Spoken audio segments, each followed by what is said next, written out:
Natasha, and welcome to the In Perspective Charities podcast. We're very lucky to have you on as a guest today. We've been wanting to get you on for a long time, but we know how incredibly busy you are.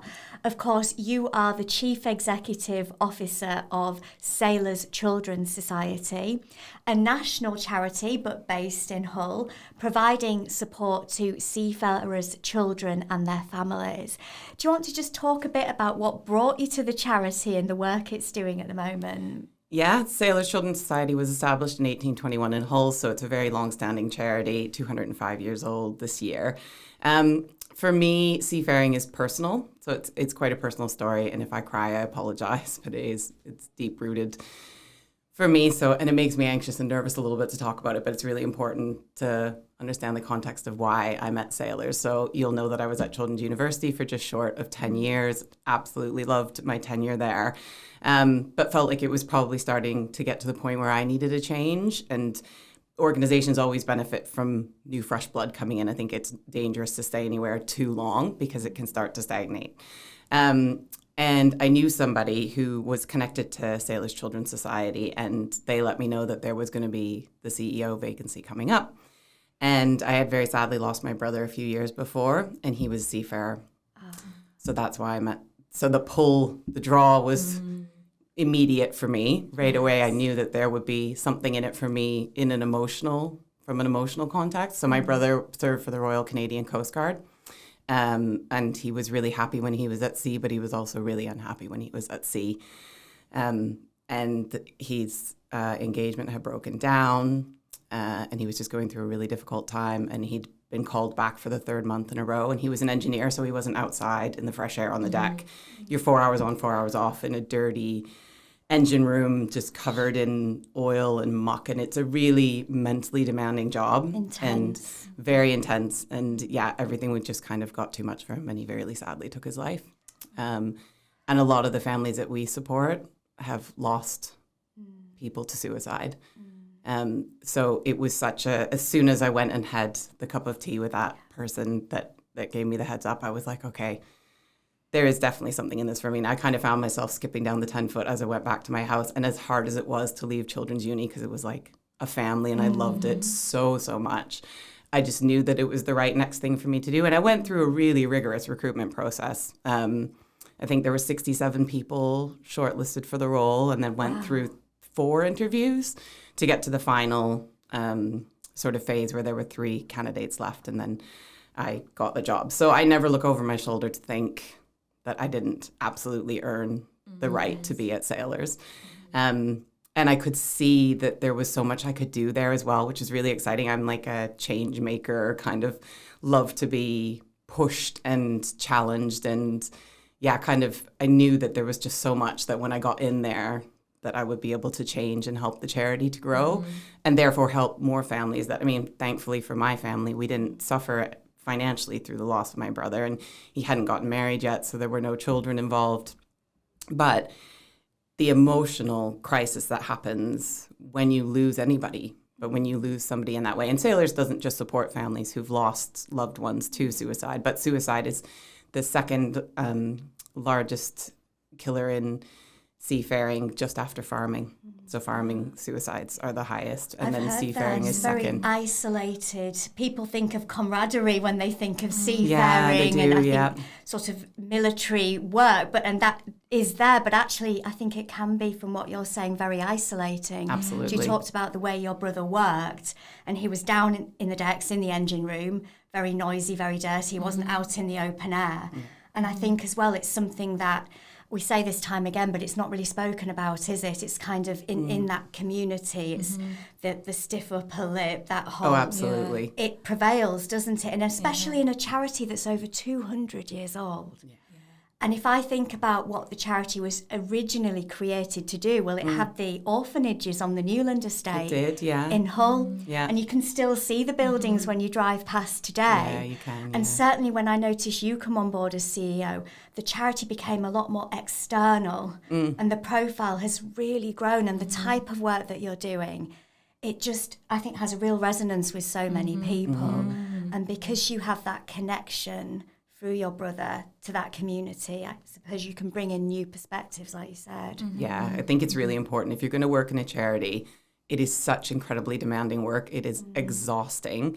You have to be 110% passionate about the cause.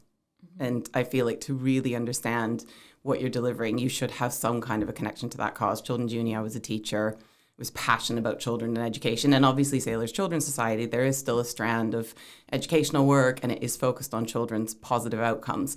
So that has carried through for me from one role to another role. My whole life has been about supporting children and making sure that children can thrive, and particularly children from economically disadvantaged backgrounds, making sure that they have opportunities that give them the chance to fulfill their potential, right? Everybody should be given the opportunity to fulfill their potential. But sadly, that doesn't happen for so many children for lots of different reasons. And when a family falls into emotional and economic crisis, you know, what are the first things to go? Extracurricular activities. Can't afford it. Books, right? The opportunities for children to go away and have a respite break and spend some time with their family. All those things are really luxuries, actually. A lot of our families the children don't have beds to sleep on. There are over 1 million children in this country that do not have a bed to sleep on. That's a really frightening thing to hear. In 2026. When you think that we live in one of the richest nations in the world, but actually poverty in this country is quite extreme. And people, I think sometimes, if you have the privilege of having a comfortable life, it does become very hard to understand how. But some people in this country are living incredibly challenging lives and are struggling to get by. A lot of people in this country are struggling to get by, particularly with what's happening now in the Middle East. And obviously then you had the COVID pandemic, which changed things drastically. Then you had the economic sort of fallout from that. It is really tough for a lot of families to get by now. And it only takes one thing to happen to throw them into, you know, really acute financial crisis. And what the state provides isn't actually enough to sufficiently support families when they do end up in these situations. And a lot of our families also flee domestic violence. So we have a lot of single moms and some single dads who've had to flee like really horrific circumstances and start from scratch with absolutely nothing. So again, those families need a lot of support. They need, you know, we need to help them find housing. They need new furniture. They need carpets often, flooring, all these kinds of things that actually these families just never have the financial means to be able to acquire these things on their own. Yes. They absolutely need a helping hand to do that. I think this reminds me of the conversation we had with Rory Clark from Hull for Heroes about the type of support their service users require. And it's multifaceted, as you say. It's people are on very low incomes, struggling to get by, but also they need that support to healthcare, to education support, to the extracurricular activities that my children, for example, take for granted. I just take it for granted that they can pay £6 for a club on a Wednesday night and off they go. Yeah. And it's sort of hearing that, and that some children don't have beds to sleep in. But it's how on earth do you go about sort of joining all that together?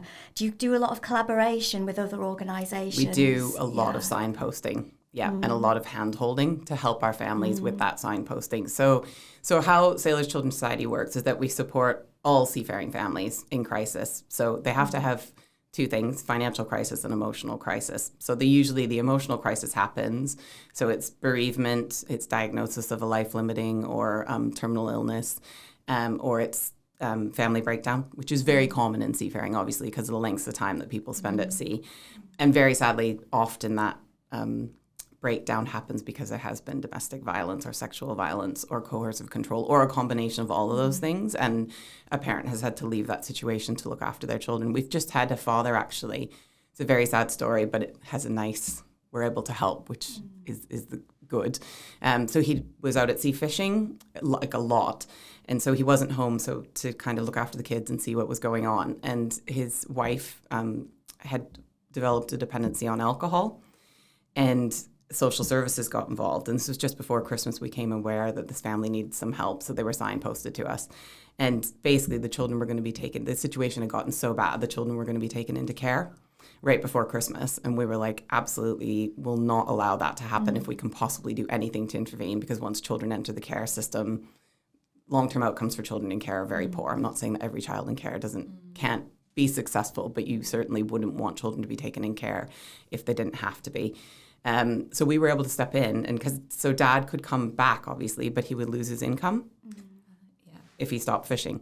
So we were like, okay, well, we'll put financial support in place. That means that Dad can come home. These 3 children can stay at home. Mom can get the help that she needs, and Dad can be there while she recovers, and then she can go back to being the parent that she was before she ended up drinking. And if your husband is away at sea the majority of the time and you don't see him, and it's your sole responsibility to raise those children, and people have tough times and difficult things happen, it's easy to become dependent on something like alcohol or drugs or whatever that vice is for that person, gambling. But what I'm so proud of is that we were able to step in and support that family gets to stay together. Those children get to stay with their parents. And that's the most important thing. And so for the sake of, sort of 6 months of financial support, and we monitor our families too to see what's going on, depending on how serious the situation is, sort of deems the regularity of contact with them. But, hopefully Mom will get better and she'll be able to look after the children again, and he'll go back out to sea. So we do offer sort of temporary support sometimes, but we also tend to offer more long-term support. But our ultimate goal is to get a family back into employment or education. So I should probably go back to explain the types of beneficiaries that we have. So anybody in seafaring, so Royal Navy, fishing fleets, Merchant Navy, offshore wind, RNLI volunteers, anybody who goes out to sea and, is obviously at risk when they're at sea is eligible for our support if they fall into that sort of, hopefully they never have to come to us for support. But if they do, we're the safety net to catch them, and we're there to help them. So we get referrals from all over. Lots of different charities refer into us. So the Royal British Legion, SAFA is one of our main referral partners for our Royal Navy families and Royal Marines families and Royal Fleet Auxiliary families. Fishermen's Mission refers into us. The Merchant Navy Welfare Board refers into us. And actually companies now that we've partnered with are starting to refer into us via other partners like Fishermen's Mission, for example. So that those organizations have caseworkers. Those caseworkers will go and visit those families and pull together what's called a Form A. So that's like a full report about the family that has all their financial details, the details about their children. They obviously consent to share all this information. And those referral partners will then send that on to the appropriate charities that can support those families. So we then get the referral in. Our team in the office will look through that referral to make sure that that family broadly fits our criteria. I always say there's a gray zone because if somebody pretty much fits it but doesn't completely fit it, but they need our help, it's likely that in 2 or 3 months' time, we're going to get another referral and they're going to be in a worse situation. So why wouldn't we step in and help them before that situation gets even worse? And you can see a direction of travel with things usually. So we will intervene earlier if we think that's the right thing to do, to stop the situation from getting worse. And then they're onboarded onto our scheme. Every family is onboarded within 24 hours. We're super fast service because we want those families to get the support as quickly as we can possibly get it to them. And then once they're onboarded, they get like a welcome call and a welcome pack, and then they're walked through all the benefits that they get. And the number of times that I've been sitting in the office and have the privilege of listening to the team make those phone calls, and you can just hear the relief in the person's voice that they're going to get some help. And often there's tears because the relief is so great that it's overwhelming a little bit. So we're very careful to make sure that we are hand-holding our families through the process and they don't have to tell their story more than is necessary, things that just really safeguard them and their mental health and give them that support. So once they're on the scheme, then they get monthly support to help pay the bills. So like gas and electric, they get special grants for things like extracurricular activities so the children can go and do those lovely things. So whether that's, after school sports clubs or crafting or swimming, horseback riding, whatever that is, we put that support in. They get a respite break grant so they can go and spend some time together as a family. That really helps to heal the wounds of whatever trauma they've experienced, particularly emotional if somebody has a diagnosis of an illness or a terminal illness. Sometimes that's the last holiday a family will ever have together, is the one that we help to support them, and they can't afford to do that otherwise. We do the special grants as well can be for things for the house. So it might be flooring, it could be a bed, any kind of necessary item that they might need.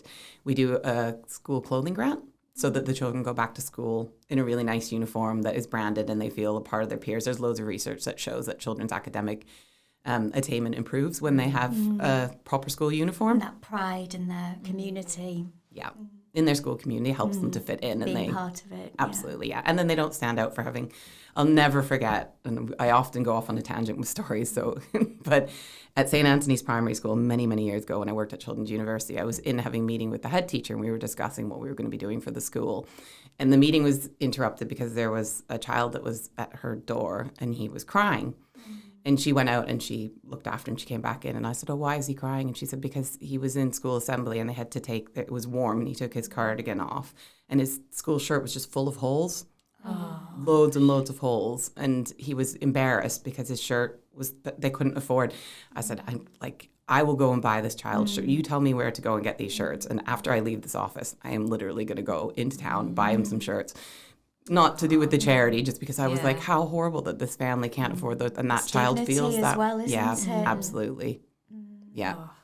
So off I went, got him his shirts, and he got his little... And I never said anything. I just left them. I didn't say anything to the parents. Just brought them back to school and just said, if he needs more, just let me know. Yes. But it's little things like that, isn't it? That just, that poor child, for the sake of, I think it was like £15 to buy a branded school uniform. And then he can sit there and feel proud and fit in with his peers. So it is really important that children have a decent school uniform. Absolutely. And then we do winter clothing grants as well. So obviously in the winter time, it's really important for the children to stay warm.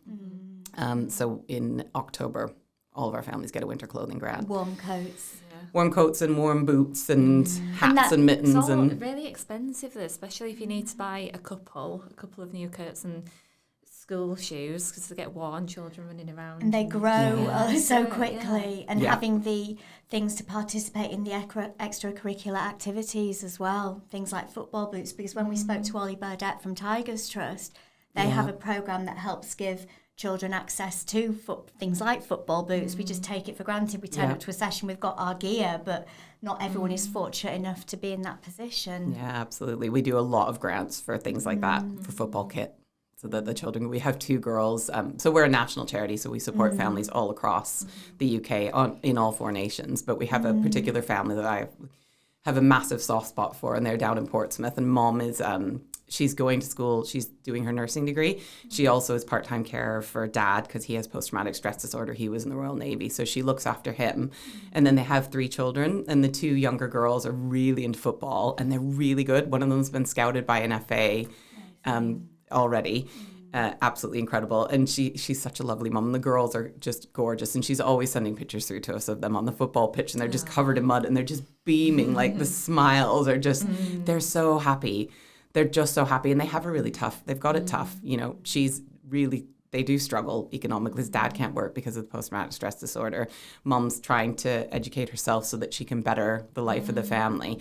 And, that's an admirable thing. So obviously we do whatever we can to help them. Every family is unique as well. So beyond the immediate package of support that every family is eligible to receive, we do then look at each family's context and circumstances. So we have just short of 500 children on the program right now, 232 families across the country.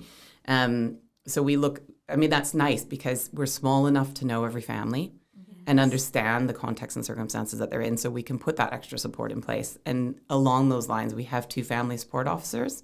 So there are boots on the ground that are out visiting families every day, and they're in Portsmouth and Plymouth simply because that's where we have our largest amounts of families. My long-term aspiration for the charity is to have a family support officer in Scotland, because we have quite a lot of families on the East Coast where there's fishing communities.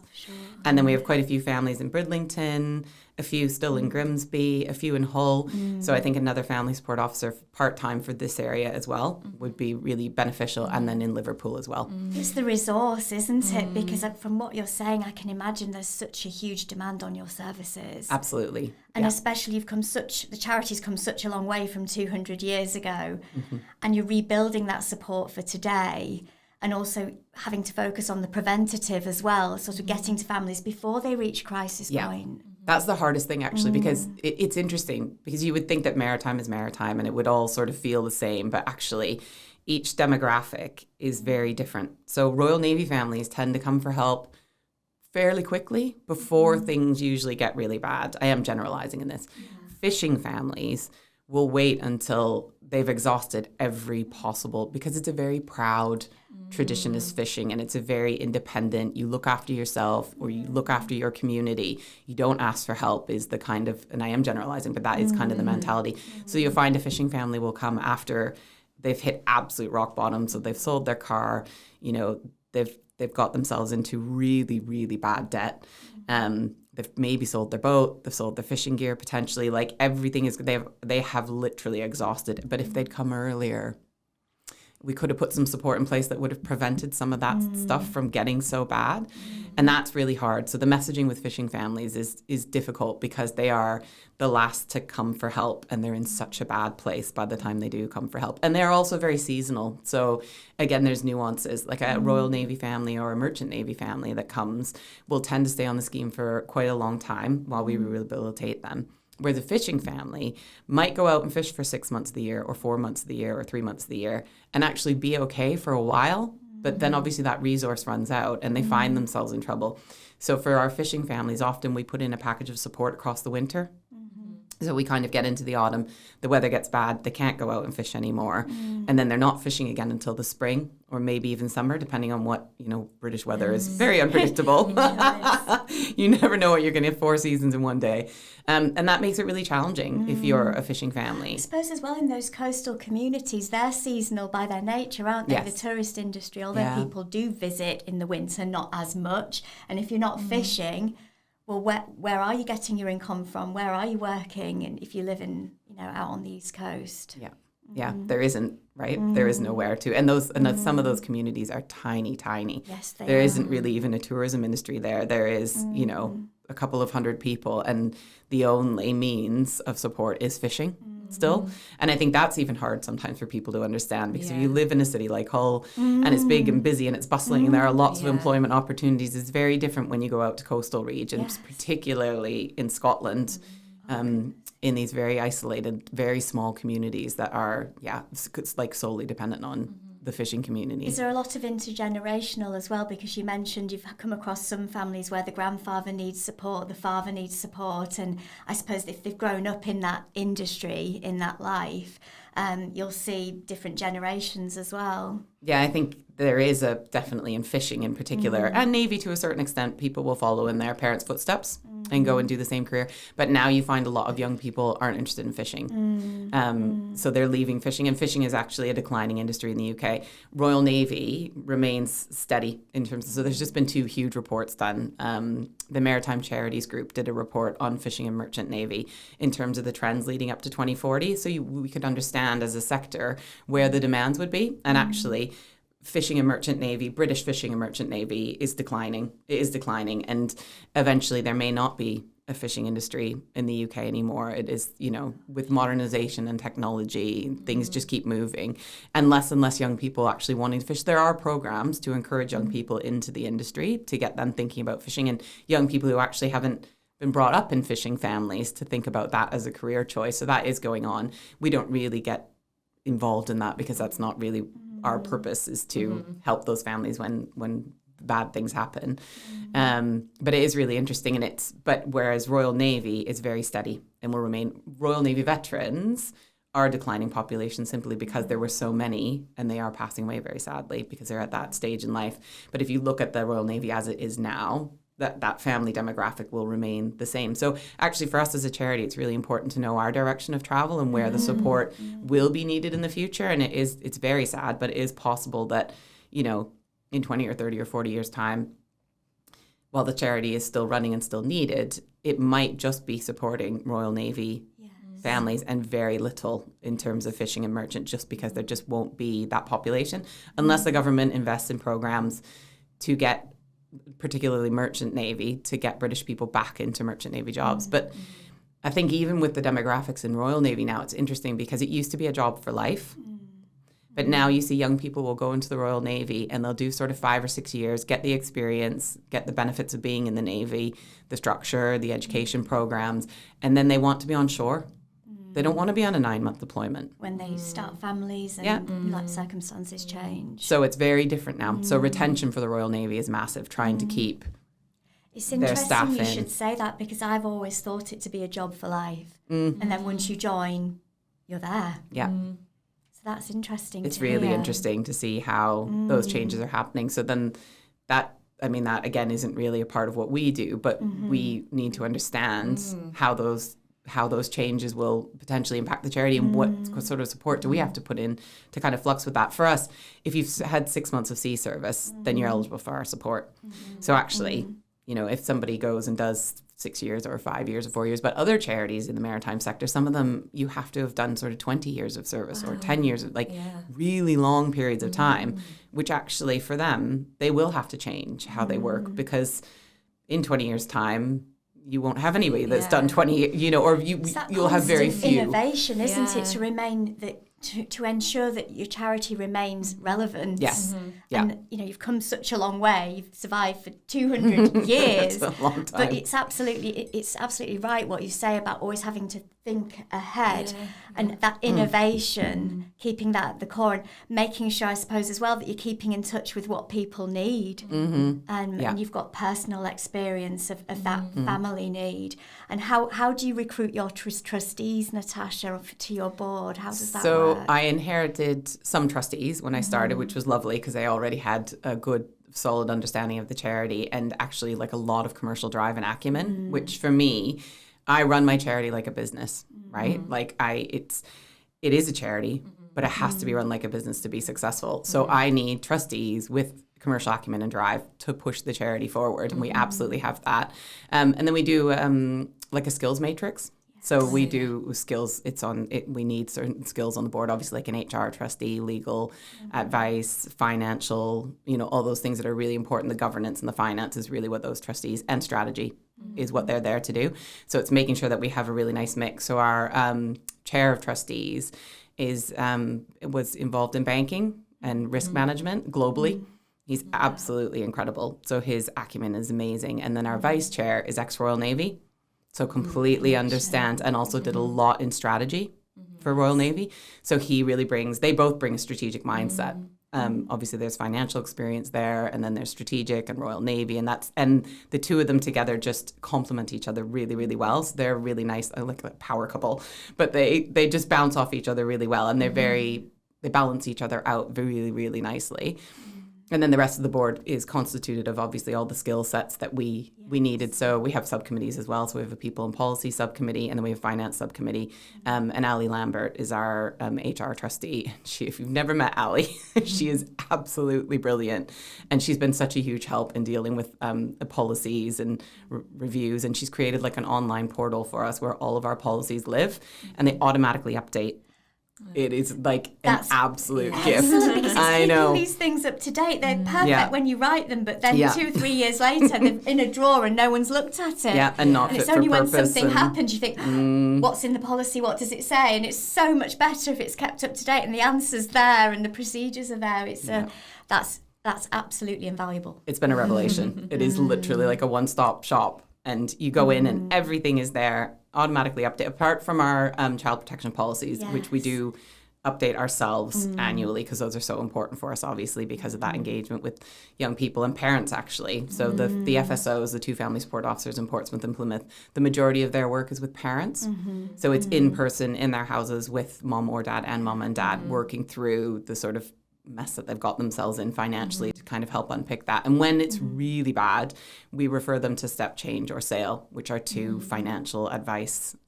They can deal with that really high level debt if families need to make some really difficult choices around their debt situation. So we're not qualified to be able to do that, and nor would, that doesn't fit with us. So there's other amazing charities that do that already. So of course it's that partnering, isn't it, in collaboration that helps you refer families to support they may be able to access from elsewhere. It's that notion of, I don't like to use the phrase one-stop shop. It's overused, isn't it? But almost they can come to you to be directed where to go. Yes. Because for me, if I found myself in that situation, where on earth would I start? Yeah, it's really overwhelming. I wouldn't know where to go. And Rory said something that resonated when he said that some people, especially people in very small, tiny communities, where do they go? Where's their community centre? Where's the office? Where, even walking into a doctor's surgery, getting an appointment can be difficult. Yeah.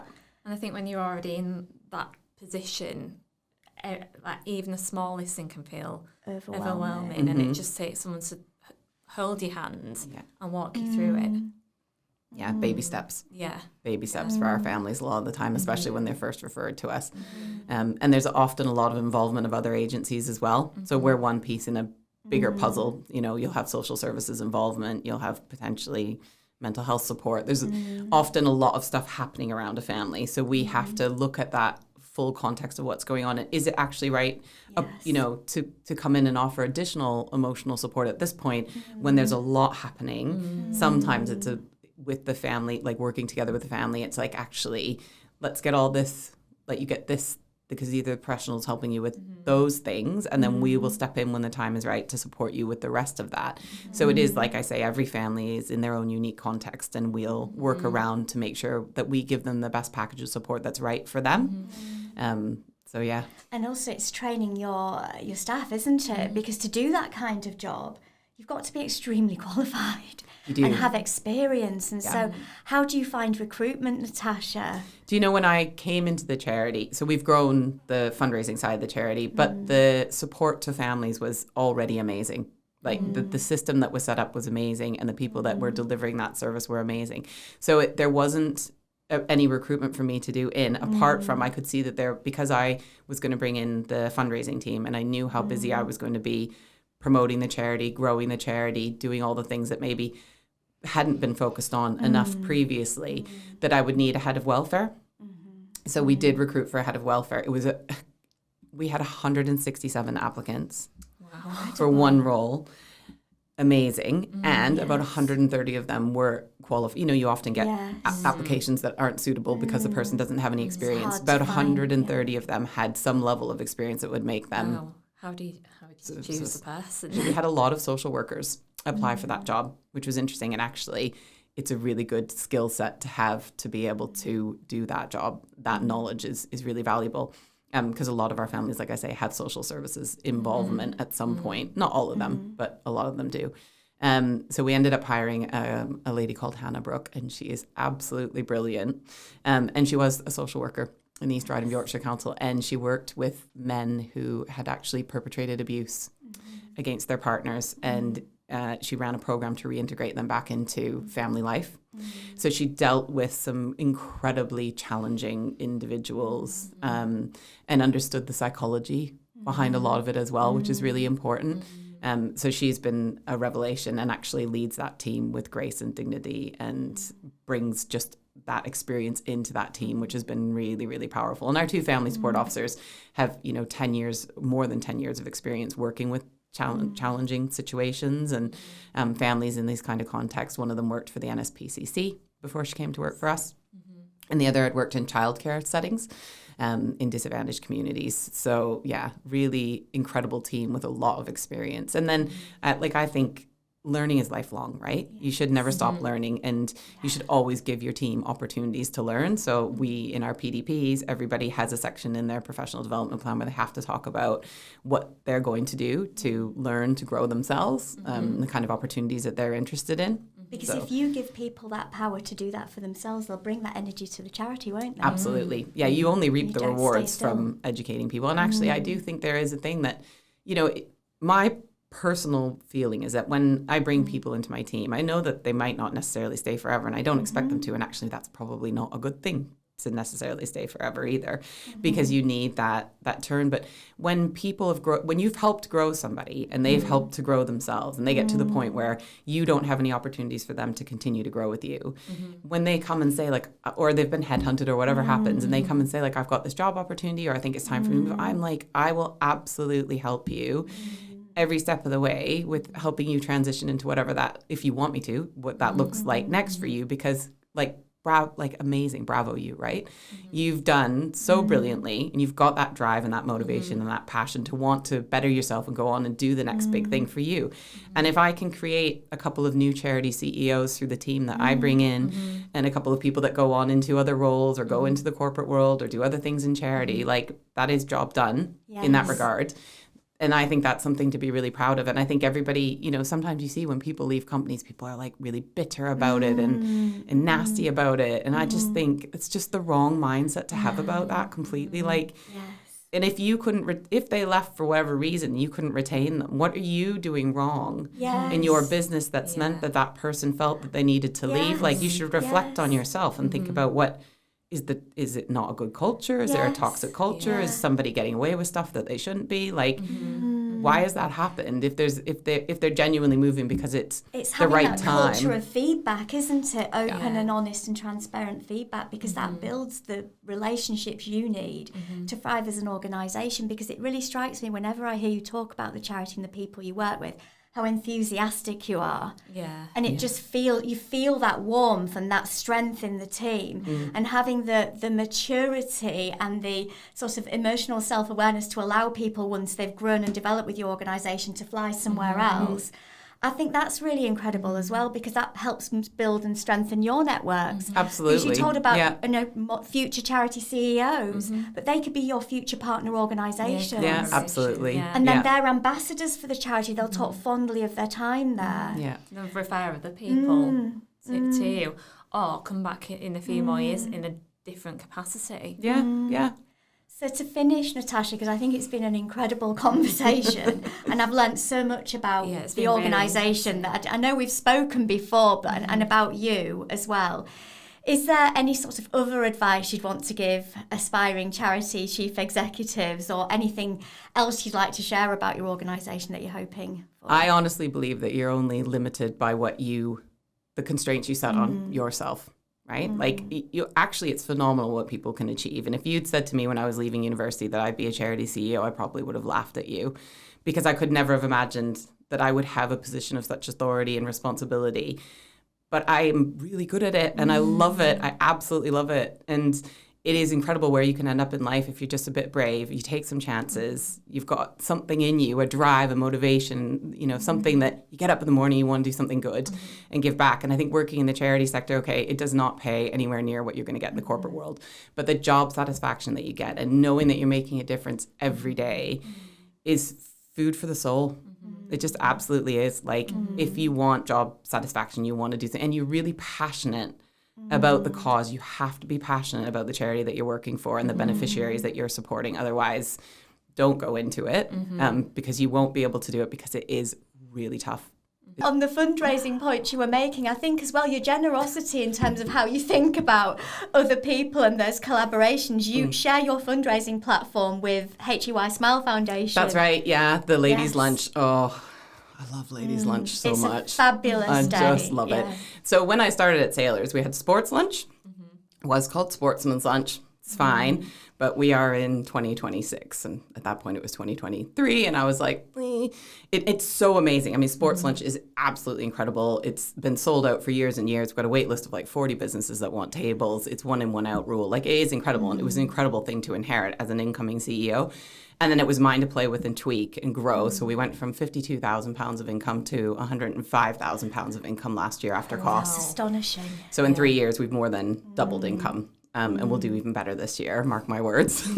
But ladies' lunch was a natural reaction almost to sports, although there are a lot of women at sports now. I'd say there's probably 25 to 30% women at sports. So the gender balance is getting better at that. And, it's just, those are traditional sectors that are doing their own change in their sectors to encourage more women in, which is great. Like, that's just where we are, right? And it's not that it isn't changing, it is changing. So it's not a slant against sports or what sports is. Sports is absolutely brilliant. Those are male-dominated industries, and it is changing. So eventually that room will be probably 50-50.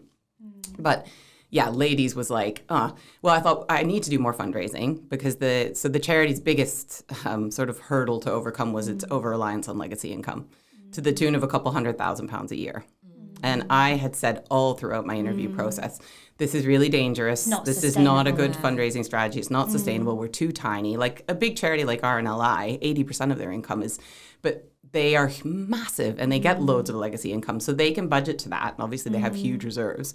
We're a tiny little charity really in the grand scheme of things. So it was sort of thinking about, how am I going to increase fundraising to fill a £200,000 gap? And you never want to be right about these things. But my first year, and I think we had a couple of £1,000s of legacy income. The year after, like, 167 pounds. It's like it just literally dropped off the side of a cliff. Was exactly what I thought was going to happen now. Yes. In an ideal world, I maybe would have had a few years of a cushion to like come out of that, but it didn't. It just like went. This year we've had just over 30,000 pounds of legacy income, so a bit better. But obviously we don't put it in the budget line now. No. So I was You like, can't predict it though, really, can you? you absolutely cannot, especially when you're a tiny charity. You just can't. So it still forms an important part, but it's like the cherry on top. So we can do the extra nice things for our families, or plan. Really, it depends on how much legacy income is in the future, but what we would do with that, then the board would make those decisions around that.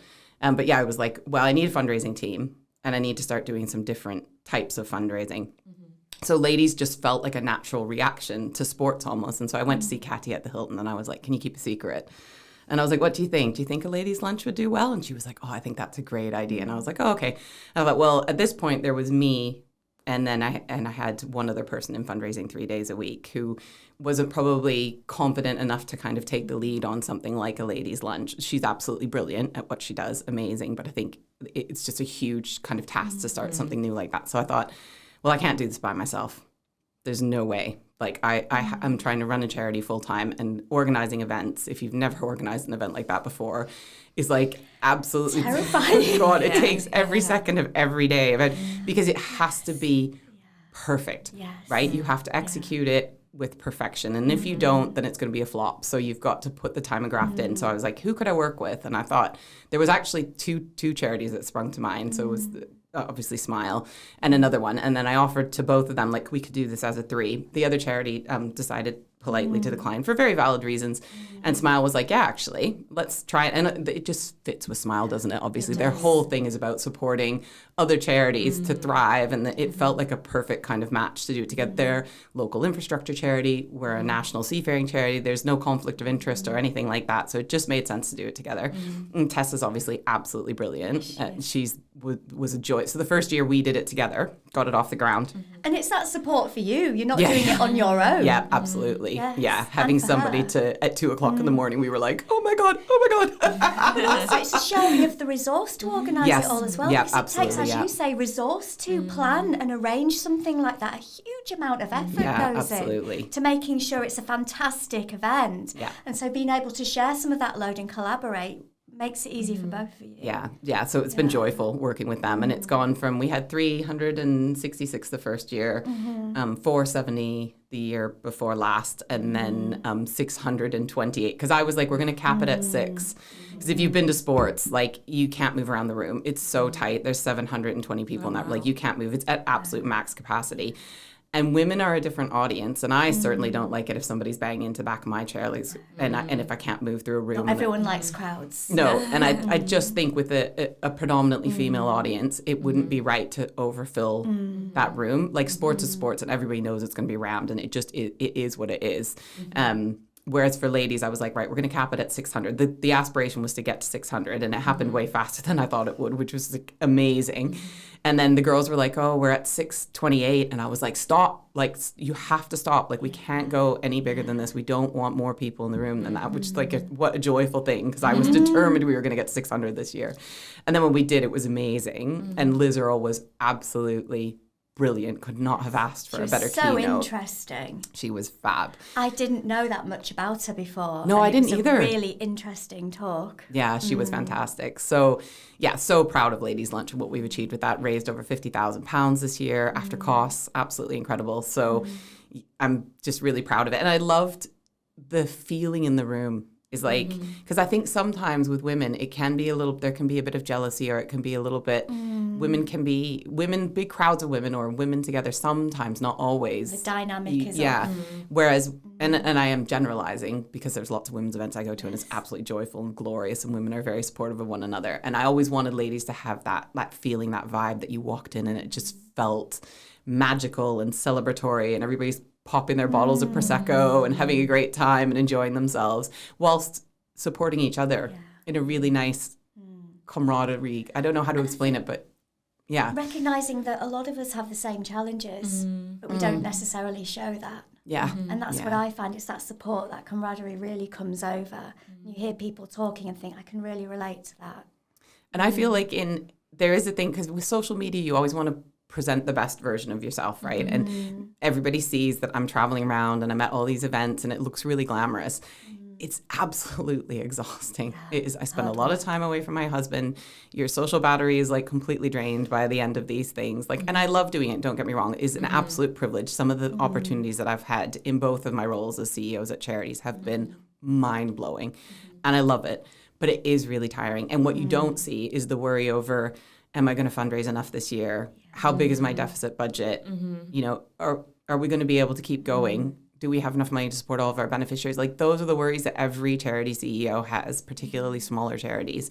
You know, can I make payroll? Like, we're lucky to have some reserves, so I don't have like that level of pressure, but I definitely had it when I was at Children's University. And it's, I mean, obviously it motivates you and it drives you, but it's also exhausting, and it takes you away from your beneficiaries and why you exist at the charity, why the charity exists. If you're chasing pennies all the time, you're not that connection. Yeah, you're naturally not as focused. Why you're there. Yeah, yes, because you're just so busy trying to keep the thing going and get the money in. And it is, it's really, really, really tiring and stressful to work in the charity sector. It's incredibly rewarding and you get so much back from it, but it's not an easy option. Not an easy job. You're not taking an easy job if you go and work in the charity sector. It is a lot of hard graft, and you, for your team too, right? Like, it's a lot of hard work for them. They're dealing with the emotion of what the beneficiaries are bringing. Like, we have clinical supervision for our team because they need somewhere to offload all the stuff that's loaded onto them emotionally. And sometimes you cry in the office after you've heard a call come through. Like when we had that dad at Christmas time, just the relief that we could do something to help him. But some of people's lives are so hard, and you can't help but be emotionally impacted by it. If you didn't, you wouldn't be a human, right? Some of the stuff the challenges that people are facing and how brave they are and how they overcome these incredible hurdles in life and pick themselves back up again and go back and get a job. Or, you know, when we get the ones when our parents do get to that point, if they can, if we can help them to do that, it just feels incredible when you know that you've got a family back to a good place and they're healthy and happy and they're thriving, and that's like the best feeling in the world. What I really like is how impact driven you are. You have a connection with, you said earlier, you're small enough to know all of the families that benefit, and I think that's so important, remembering it sounds really basic, but what you're there for. Yeah, absolutely. Thank you, Natasha. I think that's been an absolutely amazing conversation. Yeah, really, thank really you, and thank you for Thank being you. so open and sharing all of that welcome. with us. Yeah. Thank you. You're very welcome. It's a privilege. Thank you very much for having me.